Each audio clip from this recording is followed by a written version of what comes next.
마태복음 7장 15절 거짓 선자를 삼가라. 양의 옷을 입고 너에게 나오라. 속에는 노력하는 일이라. 속에는 노력하는 일이라. 껍데기는 양의 털옷을 입고 너에게 나온다는 것입니다. 그러나 속에는 노략질하는 일이라 하십니다. 여러분, 왜 거짓 선자를 분별하기가 힘들까요? 그것은 양의 털을 입고 나오기 때문입니다.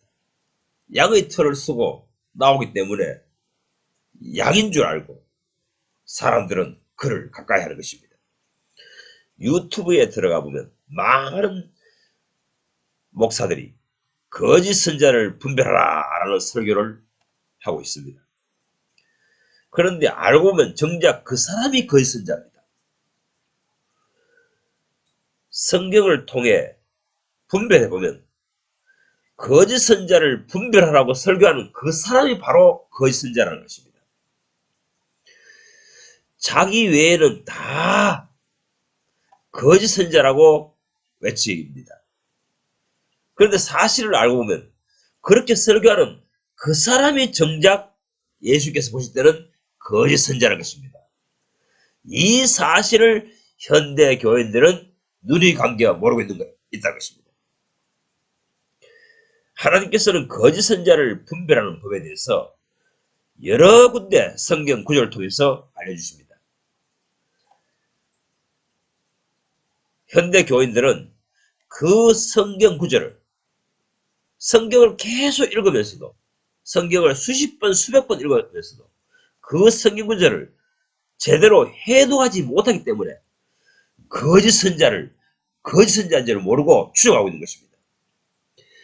에레미야서 6장 13절 신앙 지도자들이 모두가 사기를 쳐서 재산을 모았다. 모두가 사기를 쳐서 재산을 모았다. 모두 한결같이 교인들을 속였다 합니다. 에레미야 6장 21절 그러므로 나 주가 말한다. 내가 이 백성 앞에 걸림돌을 숨겨 놓아서 모두 돌에 걸려 넘어지게 하겠다 하십니다. 그 교인들의 심보가 잘못되었기 때문에 걸림돌을 숨겨 놓아가지고 그 걸림돌에 걸려 넘어지게 만들어버리겠다 이렇게 하신 것입니다. 주님 보시기에 그릇된 심보로 주님을 섬기고 있기에 거짓 선자, 거짓 목사를 추종하도록 만들어 버린다는 것입니다. 이것이 하나님의 공정한 심판이라는 것입니다. 이 기회를 이용하여 본성이 잘못된 거짓 목사는 거짓 교리를 설교하여 그 교리를 믿고 추종하는 교인들이 많아지기 때문에 부자가 되어버린다 이렇게 말씀하시는 것입니다. 현대교회의 대형교회들 교인들이 우순죽순 많이 몰려드는 집회에 그런데 설교하는 설교자들 목사들 그런 사람을 부러워할 필요가 없습니다. 그 교인의 그 목사요 그 목사의 그 교인입니다. 그 다음에 그 말입니다. 소경이 소경을 인도하니 둘 다 구덩이에 빠진다고 하십니다. 거짓 선자는 늘 평강하다 하나 실제로는 평강이 없다 이렇게 말씀하십니다. 수많은 교인들이 대형 집회에 몰려다닙니다.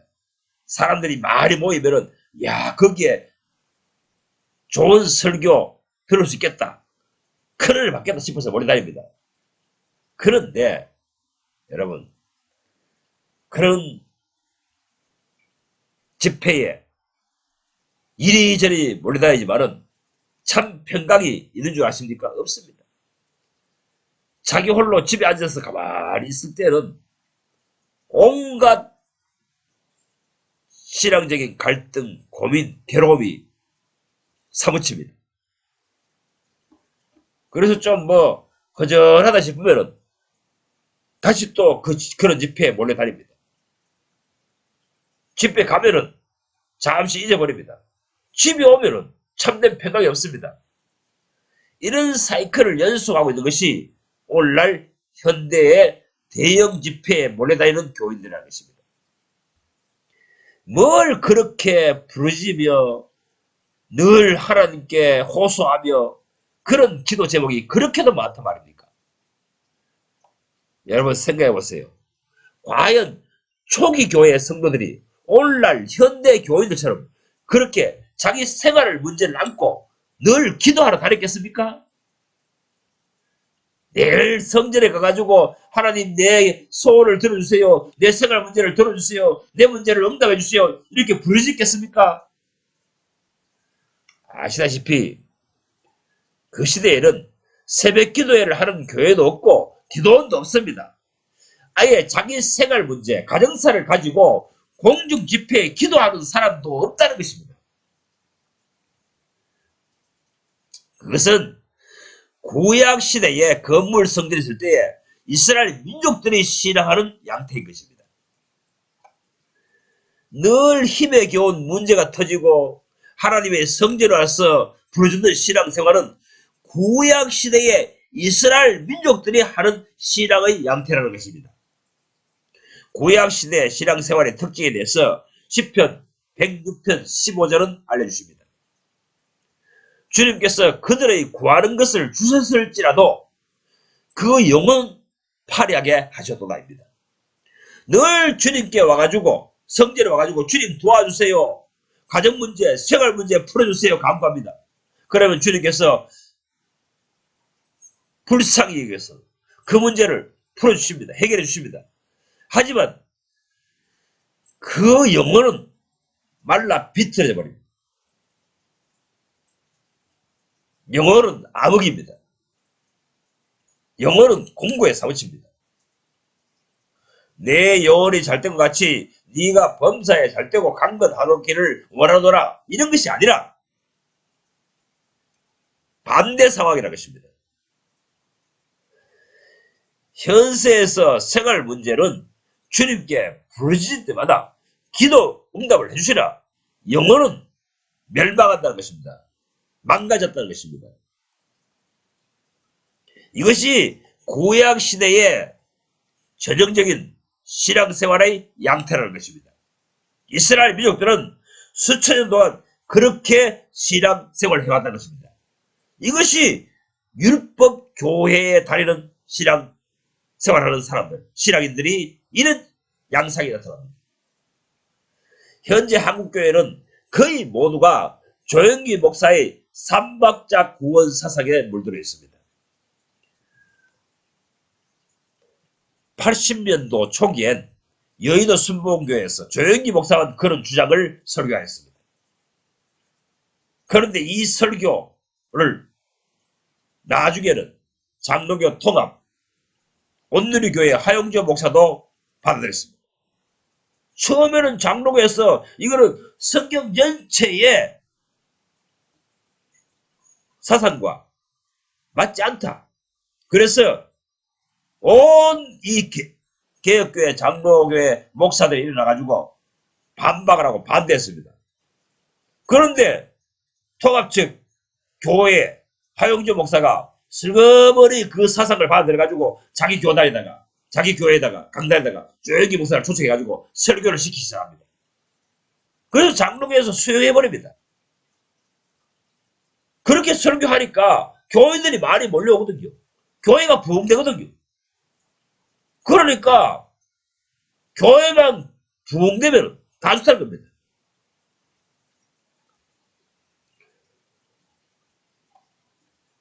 그래서 옛날에 어떤 목사님이 이런 말씀했습니다. 오늘날 목사들은 교회만 숫자 부흥이 된다면 사약이라도 들어마신다 합니다. 또 합동측 대표적인 교회가 보수적인 교회가 사랑의 교회입니다. 근데 사랑의 교회 옥하는 목사도 조영기 목사를 초빙하여 자기 강단에 세웁니다. 그래가지고 설교하도록 허락합니다. 합동측 장로교회도 조영기 목사 사상을 받아들이고 주장을 받아들이고 통합 측에도 하역주 목사가 받아들이고 이렇게 하여 온 한국교회에 거짓 축복 이론을 확산시키게 만들어버립니다.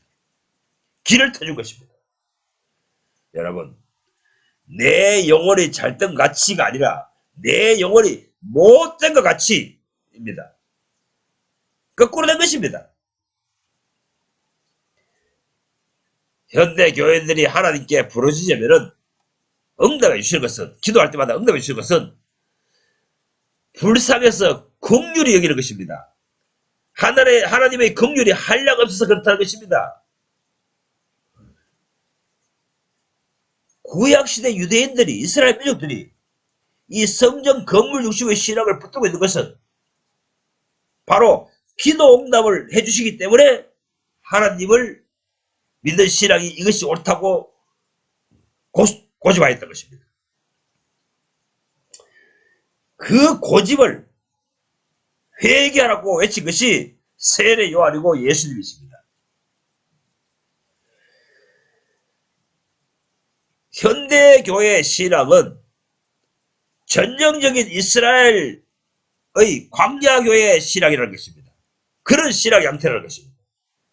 늘 부르짖어 기도하고 응답받기도 합니다. 그러나 또 주님을 떠납니다. 그러다가 또 매맞고 돌아와서 주여 살려주시옵소서 합니다.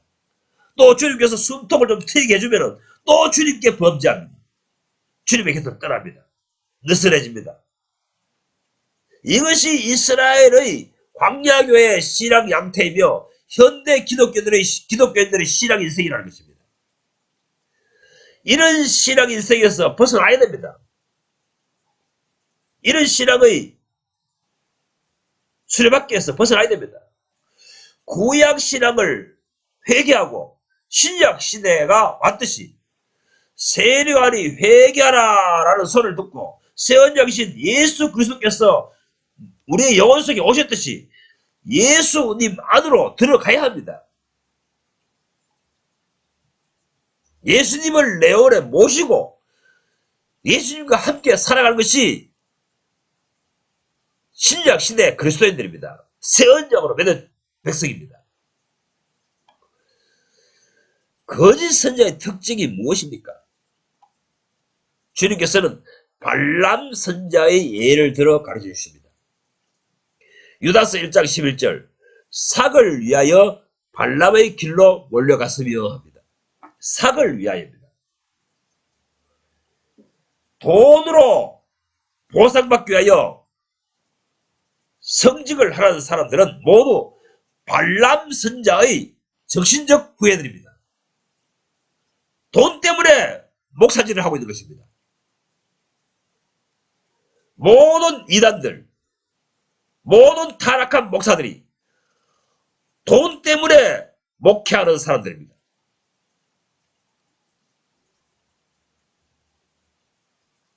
발람의 길을 달려가는 목사들은 그들이 목회하는 교회에서는 계속해서 헌금을 더 내라고 부추깁니다. 요즘 정광훈 목사, 윤석전 목사 교회 다녀보세요. 어찌 그리 내야 할 헌금이 그렇게도 많습니까?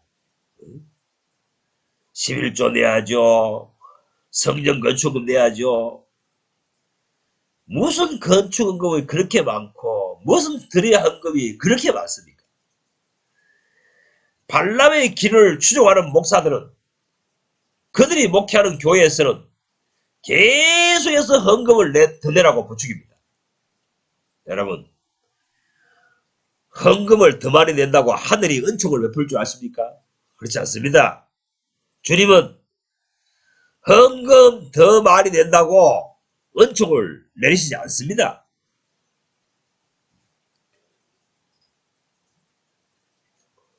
구원파 교회도 마찬가지입니다.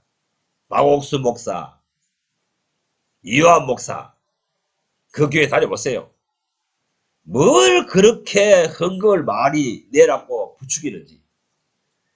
주여, 가짜들입니다. 돈 때문에 설교하고 돈 때문에 목회하는 목사들 다 가짜입니다. 주님께서 그들은 삭을 위하여 어그러진 길을 가는 발람 선자라고 주님께서 이미 명시해 놓았습니다. 두 번째 거짓 선자를 분석하는 성경 구절은 시편 17편 13절 14절입니다. 다윗 왕은 그 당시 신앙을 지도받아야 할 위치에 있는 평신도였습니다. 주변에는 많은 성자들이 있습니다. 그런데 다윗 왕의 입장에서 누가 참 선자인지 누가 가짜인지를 알아보기가 힘들다는 것입니다. 누구 말대로 살아야 될지 헷갈린다는 것입니다. 그래서 13절에 주님 저로 저 사악한 거짓 선자들에게서 구출하여 주십시오. 구원하여 주십시오. 라고 간구합니다.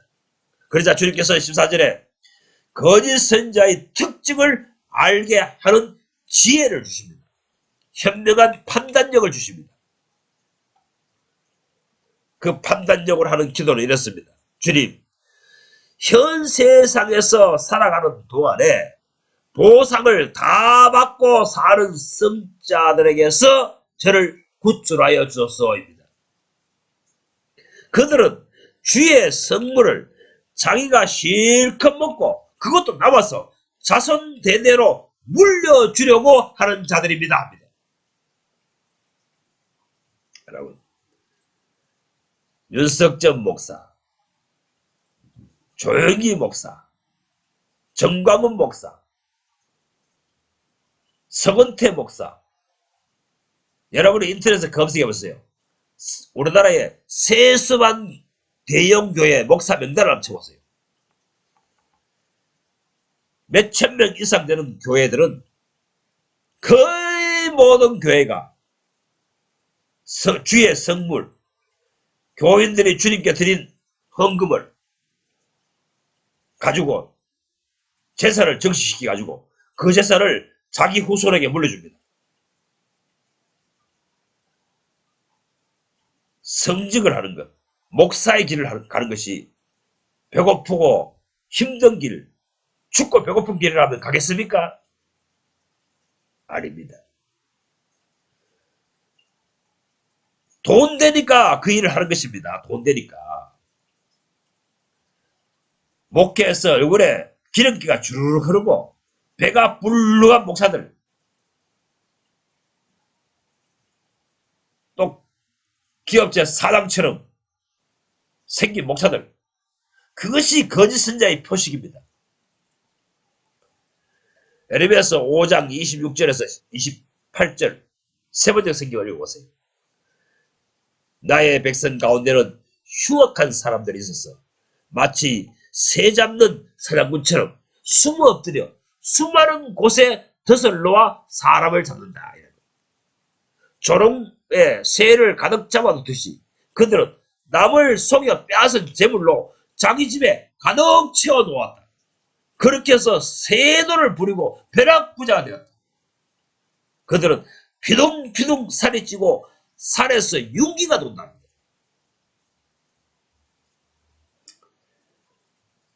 흉악한 사람들을 하나님께서 내게 신앙하는 사람들 가운데 깔아놓았다는 것입니다. 그들은 마치 새 잡는 사냥꾼처럼 숨어 엎드려서 덫을 놓아서 영혼들을 낚아챈다는 것입니다. 그래서 조롱에 새를 가득 잡아놓듯이 잡아 놓아가지고 그렇게 놓았듯이 그렇게 가지고 재산 정식이 되었다는 것입니다. 부자가 되었다는 것입니다. 돈이 많으니까 세돈을 부린다는 것입니다.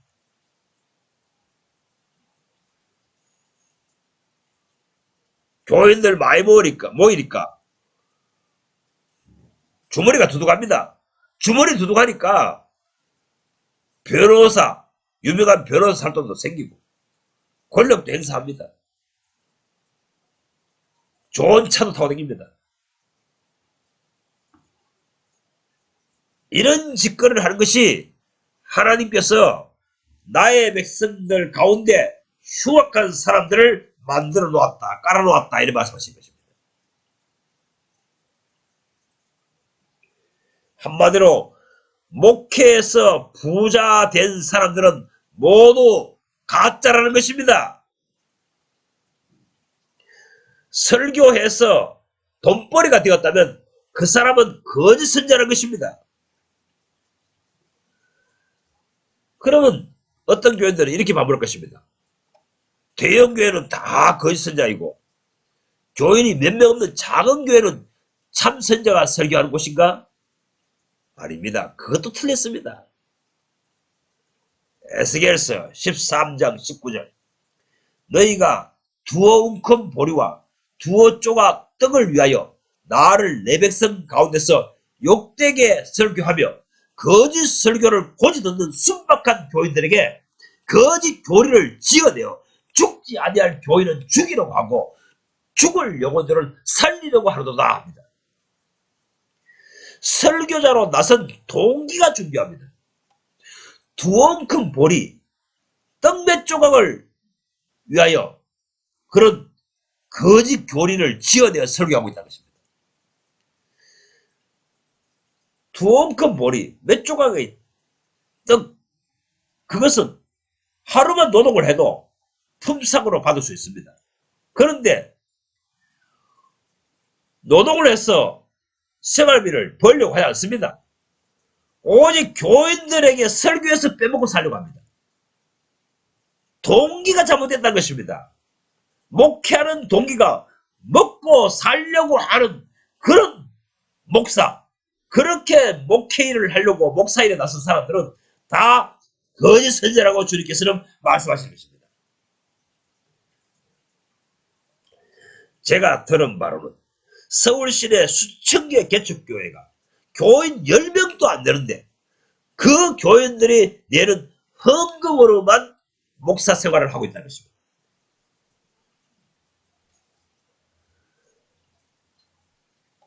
지가 나가서 좀 벌어서 좀 목회를 하십시오.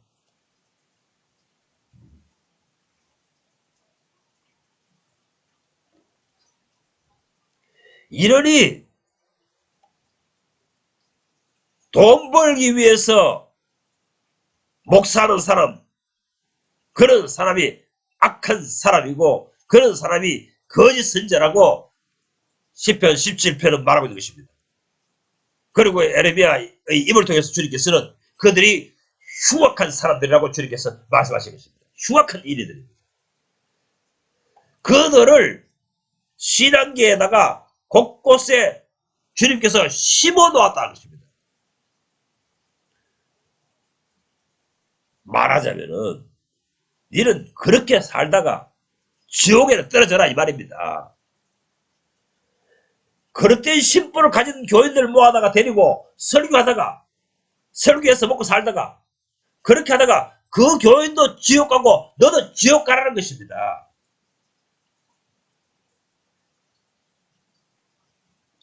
사도 바울을 보세요. 참 목회자 상이 어떤지 보세요. 사도행전 20장입니다. 그는 35절 범사에 모범을 보였다고 합니다. 어떤 모범입니까? 34절 이 손으로 늘 일하면서 나의 생활비, 우리의 생활비를 충당해 가며 밤낮 말씀을 가르쳤다고 합니다. 돈 때문에 목회하는 사람, 돈 벌기 위하여 설교하러 다니는 사람, 이 시대의 목사들 거의 대부분입니다. 그런데도 그들은 내가 참 선자이고 저들은 가짜다. 그들에 비해서 조금 더 양심적이라고 자기는 주장합니다. 그런데 정작 그 설교를 하는데 강사비를 수백만씩 생겨갑니다. 이런 설교를 제일 많이 하는 사람이 대표적인 사람이 이재철 목사인가 그런 사람들입니다. 쥐도 돈 벌기 위해서 여기저기 강사 초빙돼가지고 설교하고 다니면서 나는 다른 목사들보다 돈 많이 안 챙기니까 내가 참 선제라 이렇게 주장합니다. 주님께서 다 아십니다. 돈 벌기 위하여 설교하러 다니는 인간들, 사악한 자들, 흉악한 자들이라고 주님께서 말씀하십니다. 중세 교회 시대 때에 왈도파라는 교파가 있었습니다. 지하교회, 즉 비제도권 교회 목사인 왈도라는 분이 신앙을 지도하는 곳이었습니다. 그 왈도가 하루는 어느 도시에 대형 부흥 집회를 한다기에 가보았습니다. 강사는 신학 박사를 가진 저명한 목사였습니다. 그는 이사야서 55장 1절을 본문으로 설교하고 있습니다. 오라 너희 목마른 자들아 물로 나오라. 돈 없는 자도 오라. 너희를 와서 사먹되 돈 없이 값없이 이 포도주와 젖을 사라 하고 목적견 높여 설교하고 있었습니다. 그때에 왈도는 청중 가운데서 벌떡 일어났습니다. 거짓말하지 마시오. 돈 없이 은혜를 받을 수 있다고요? 당신은 지금 오늘 이 설교를 하기 위해 얼마를 받기로 작정하고 왔습니까? 강사비를 지불하지 않는다면 당신이 여기 왔겠습니까? 공짜로 설교하러 다니는 것이 아니라면 이구절로 가지고 설교할 자격이 없습니다. 이렇게 소리치자 창피스러워서 도망가 버렸답니다. 이 시대도 마찬가지입니다. 이재철 목사, 박보영 목사, 유기성 목사 등 수많은 선교사들이 이런 기만적인 행동을 하고 있습니다. 강사비 벌려고 그 설교자 짓을 하고 있습니다.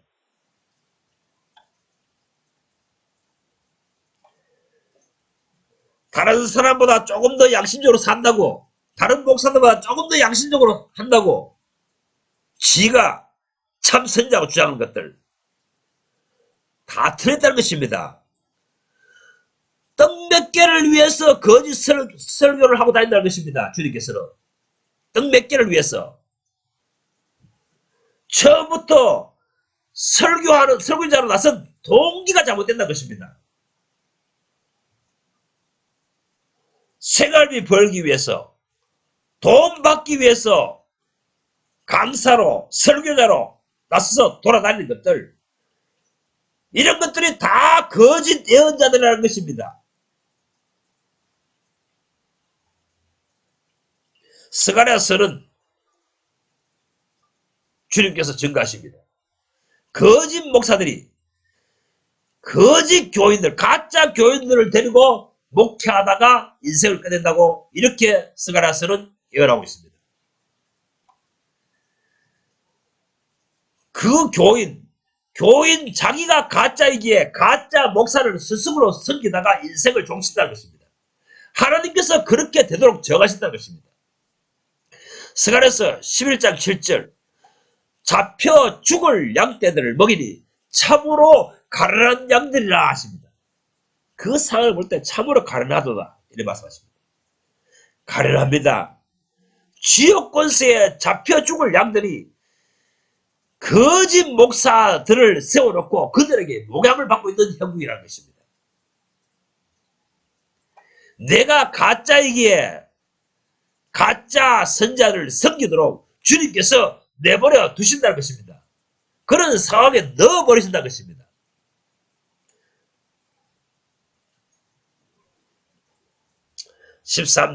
스가랴 13장을 자세히 해독해 보세요. 메시아 시대가 이르면 거짓 선자들이 밝히 드러나게 되므로 참 그리스도인들 앞에서는 거짓 선자 행동을 하지 못하게 되리라 하십니다. 5절에 보면 나는 거짓 선자도 아니요 이래 말합니다. 나는 선자도 아니요 이랍니다. 나는 선자 짓을 안 합니다 이랍니다. 왜? 밝히 영적인 눈이 떠버리니까 거짓 선자가 한 행동이 눈에 보입니다. 내 속에 예수가 오신 사람, 내 속에 예수가 성경으로 주장하고 있는 사람들 눈에는 거짓 선자의 행동이 밝히 보입니다. 그래 나는 너희들 앞에서 선자가 아니다, 선자짓 안 하겠다 이렇게 말하는 것입니다. 밝히 드러나니 창피스러워 못하겠다는 것입니다. 부끄러워서 못하겠다는 것입니다. 진짜 교인, 진짜 일생이 곧 예수님께서 성령을 부어사 영안이 번쩍 뜨인 신자에게는 거짓 선자가 선제 행세를 하지 못합니다. 속셈이 밝히 드러나기 때문에 내 눈앞에서는 거짓 선자가 털옷을 걸치고 가장을 해서 거짓 선자 활동을 하지 못한다는 것입니다. 그래서 그 사람의 영혼 속에 새 언약이 이루어진 영혼은 다시는 거짓 선자에게 속지 않는다. 이렇게 하나님께서는 예언하고 계시는 것입니다. 스가랴서 13장 4절. 그날에 선자들이 예언할 때에 그 환상을 각기 부끄러워할 것이며 사람을 속이려고 털옷을 입지 아니할 것이며 합니다. 선지자들이 털옷을 입는 것은 자기를 속이려고, 거룩한 체 하려고, 자기가 경건한 사람인 척 하려고 그때 털옷을 거신다는 것입니다. 이제 그런 짓을 안 한다는 것입니다. 왜? 속셈이 밝히 드러나 버리기 때문에 새 언약이 자기 영혼 속에 임한 백성들 앞에서는 그 속셈이, 그 동기가 밝히 드러나 버리기 때문에 한마디로 쪽팔려서 못한다는 것입니다. 내 영혼에 신작이 이루어져야 됩니다. 신작 시대가 되어야 됩니다. 내 영혼 속에 메시아 시대가 이루어져 버려야 됩니다. 그날에 일말씀하십니다. 그날에 스가랴서 13장 4절 그날에 내 영혼 속이 그날이 되어버려야 됩니다. 바로 예수 그리스도가 오신 날이 되어버려야 됩니다. 예수 그리스도가 내 영혼 속에 오셔서 마음 천국이 이루어진 사람이 되어버려야 됩니다. 내 속에 예수 그리스도의 왕국이 되어버려야 됩니다. 예수 그리스도가 내 영혼 속에 통치하고 있으면 나의 판단력, 나의 영적 시력이 예수입니다. 예수님이 보십니다. 밝히 보고 야야 이리로 가거라 저리로 가거라 이런 신앙생활을 하거라 이런 신앙생활에 방향하거라 주님께서 내 속에서 계속 지도하십니다. 밝히 보고 지도하십니다. 내 속에 예수 그리스도께서 오신 사람은 그렇게 산다고 지금 이 스가랴서 13장에서 예고하고 있는 것입니다. 다시는 거짓 선지자에게 속지 않는 인생을 살게 됩니다. 에스겔서 12장 24절 허황된 꿈 이야기나 아첨하는 계시가 다시는 있지 아니하리라 하십니다. 뭐 계시 많니 환상 많니 이런 혀에 발린 말들을 하는 것들 이런 것들이 메시아 예수 그리스도의 시대가 오면은 다시는 있지 아니하리라 이렇게 에스겔서는 예언하고 있는 것입니다. 내 영혼 안에 신적 시대가 이루어져 버리면 다시는 거짓 선자가 내 앞에서 얼씬거리지도 못합니다. 거짓 선자의 행동하는 것이 밝히 보이기 때문에 절대로 이제는 거짓 선자에게 속지 않습니다. 저도 내 영혼 속에 신약 시대가 이루어지지 않았을 때, 새 언약이 이루어지지 않았을 때에는 참으로 오랜 세월 거짓 선자에게, 거짓 설교자에게, 거짓 목사에게 속아 지냈습니다. 거짓 성경교사에게 속아서 지냈습니다. 참 기도원도 많이 쫓아다니고 뭐 병고침 받는다, 기적 체험한다 해서 많이 쫓아다니며 헌금도 많이 드리고 아이고 성경 배우러 다닌다고 얼마나 큰 짓을 많이 한지 모릅니다. 내 영혼 속에 신약 시대가 이루어져 버리면 예수 왕국이 이루어져 버리면 예수님의 통치가 되는 영혼이 되어버리면 이제 거짓 선자를 추종하는 세월이 끝나버리는 것입니다. 거짓 선자가 활개를 치는 것은 그 거짓 설교, 거짓 교리를 성경을 해석해가지고 설교하는 설교, 뭐 묵시를 봤다, 뭐 계시를 봤다, 입시를 했다, 뭐 천국과 지옥을 갔다 왔느니 이런 헛된 말을 하는 것을 믿어주는 사람들이 있기 때문인 것입니다. 그래서 에스겔서 13장 19절은 거짓말을 고지 듣는 내 백성 때문이라고 말씀하십니다. 거짓말을 고지 듣는 겁니다. 왜 그런 진리가 아닌 설교를 고지 듣느냐고 주님께서는 책망하신 것입니다. 거짓말을 고지 듣느냐 이겁니다. 오늘날 목사들 뭐 천국에 입신해서 갔다 왔다 지옥 갔다 하는 사람들 그거 다 거짓말입니다. 마귀가 데려가서 보여준 세계입니다. 요한일서 4장 4절 너희 속에 계시니 너희 속에 계시니 예수님이 내 속에 계십니까? 예수님이 내 속에 계시는 사람이라면 거짓 선자의 말을 듣지 않는다고 거부한다고 주님께서는 지금 요한일서 4장 4절에 말씀하고 계신 것입니다. 또 요한일서 4장 5절 그들은 세상에 속한 거로 세상에 속한 말을 하며 세상이 그들의 말을 수긍하느니라 이라 하십니다.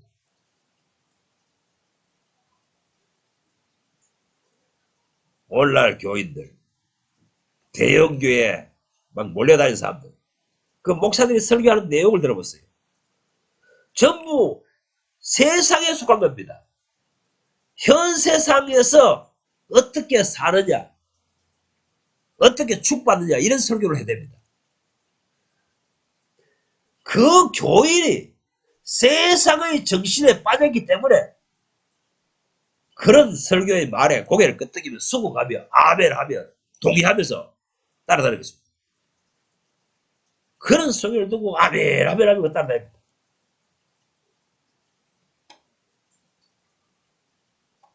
뭐 이 찬수 목사 뭐 저 일산에 뭐 박한수 뭐 유희성 전부 현세와 관련된 얘기입니다. 현세와 관련된 세상에 속한 거로 세상에 속한 말 세상에 속한 설교를 하며 그런 설교에 수긍하고 그런 말을 듣는다고 지금 요한일서 4장 4절은 주님께서 말씀하시는 것입니다.